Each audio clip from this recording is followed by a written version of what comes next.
Hello YouTubers, welcome to this Logic Pro X tutorial covering several creative ways to create music on instruments that you don't play or don't have available.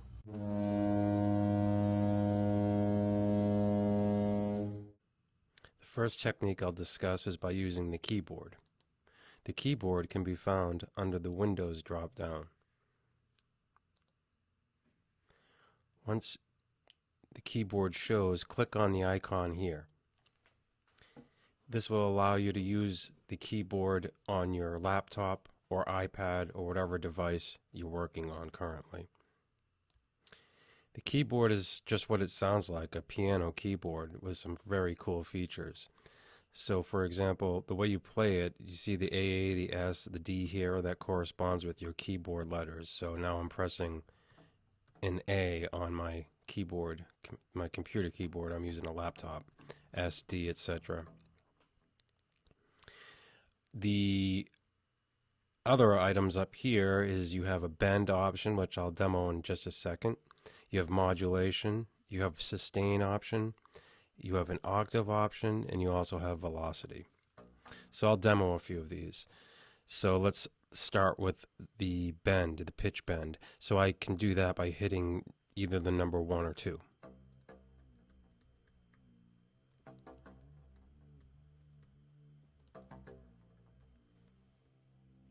Next we'll head on to modulation.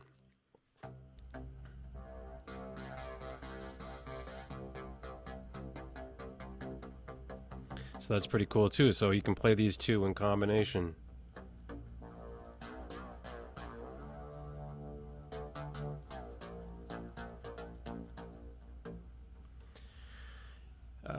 The sustain is the tab on your keyboard. I'll demo that as well. As you can tell, that note is sustaining very nicely. In the bottom left-hand corner, you have the option for octave. I'll display that as well. And you'll notice above, this is the actual keyboard, which I forgot to mention here.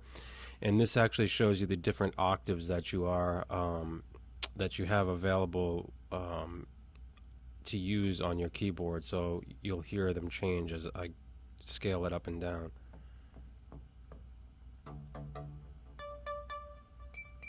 Works just like a keyboard. The lower notes are on the left, and as you go to the right, it becomes higher and higher. So now we'll hit the octave. Whoops. And I'll hit X.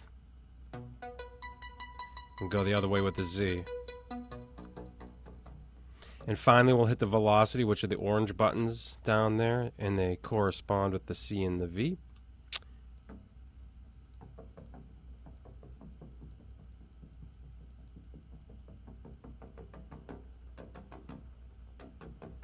I think I started at 102. Alright, next we'll discuss how to use this keyboard to create music.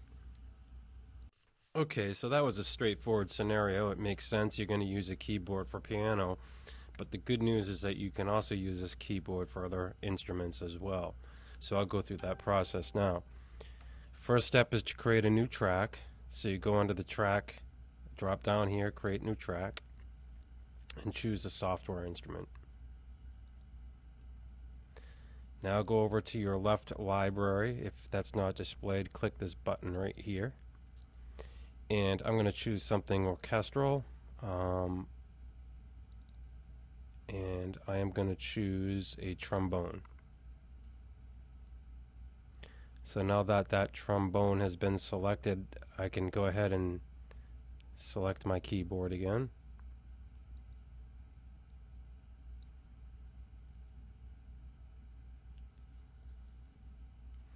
And when I'm ready to record, I'll set my count in and metronome options. I'm going to choose to leave the metronome off, but I will have a 1 count in, and you can adjust that here. 1 bar count in, excuse me, it's already set. Alright, so here we go.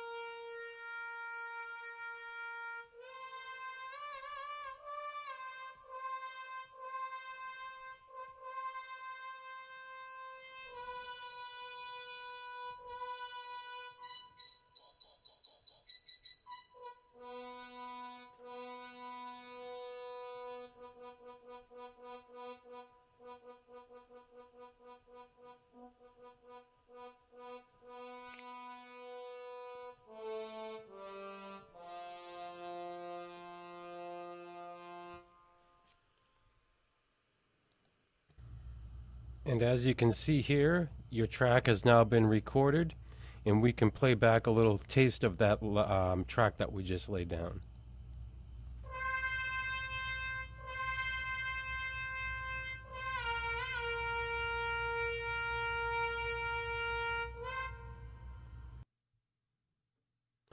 I will now demonstrate another great way to create music. I'll do this by creating a new track.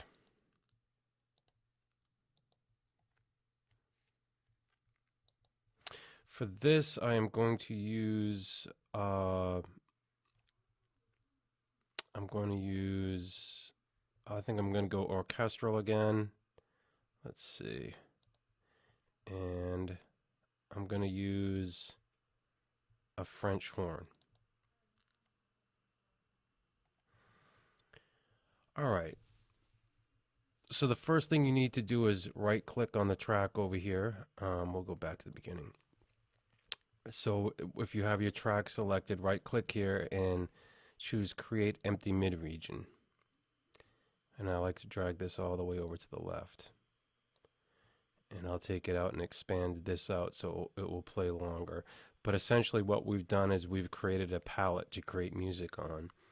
The next step is to click here on the scissor icon, the editor, and you'll see down below here a graphical representation of the instrument that we have selected above the French horn. I'll expand this a little bit. And this keyboard right here is a nice opportunity for you to test where you are in the particular scale, so you can hear where you want to create your music.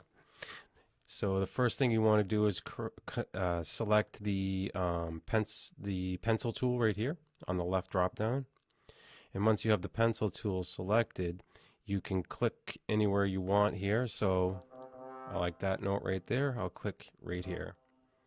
So what that did is created a note for me now. So if I go to the beginning and play this, you'll hear the note I just created.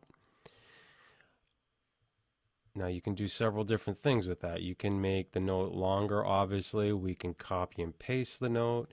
So we'll start to develop this a little bit further to create this, this piece that we're working on. So the next thing I'll do is I'll put something another note here. I'll make this a little bit shorter, and then I'll put another one here, make it the same size, and then finally I'll finish 1, 2, 3, 4 on the new bar here. See how that sounds. Not so good. So that's another neat feature you can do. You see how I just dragged and dropped down there, and what's really nice about that is you can hear in your ear where you want it to go. And I kind of liked how that worked. But if you wanted to go an octave up, you could, and maybe make it a little bit longer.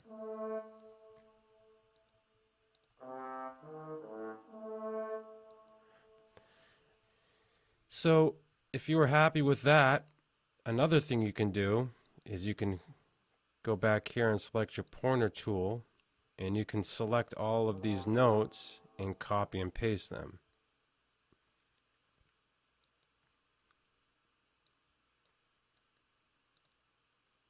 And now I have an exact representation of these notes twice as fast. So now when I play this from the beginning, whoops.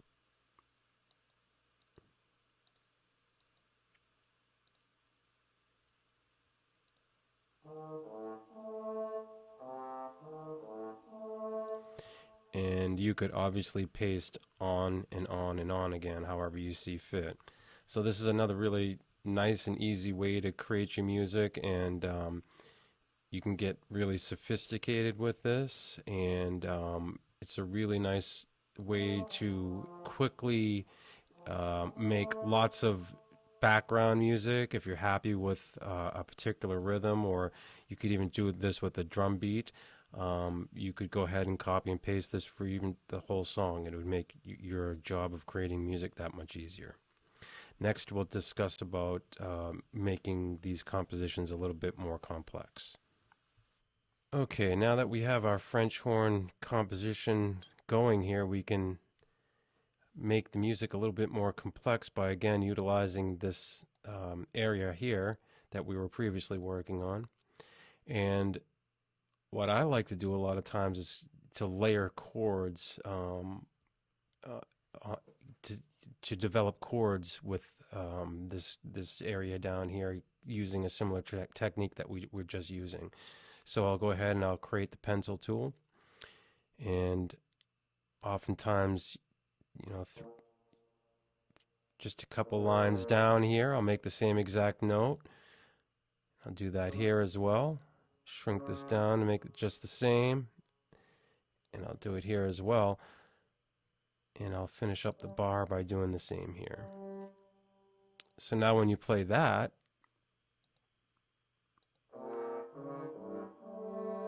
it's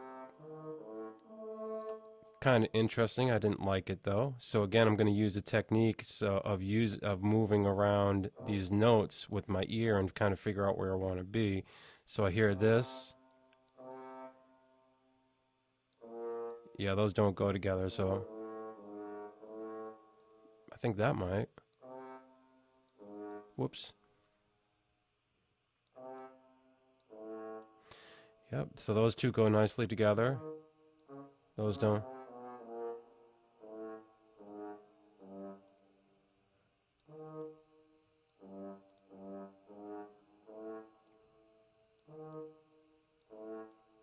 Okay, that sounds all right. Whoops.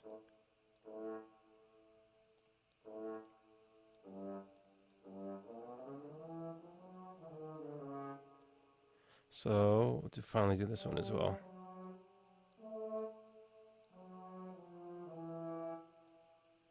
See how that sounds.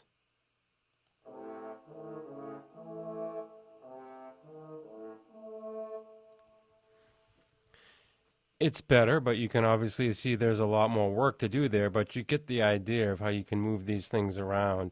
You can even shorten this a little bit, and you can even add a third or fourth layer here if you wanted to, which will make it sound interesting. I try not to go too much more than four, um, but let's see what this sounds like.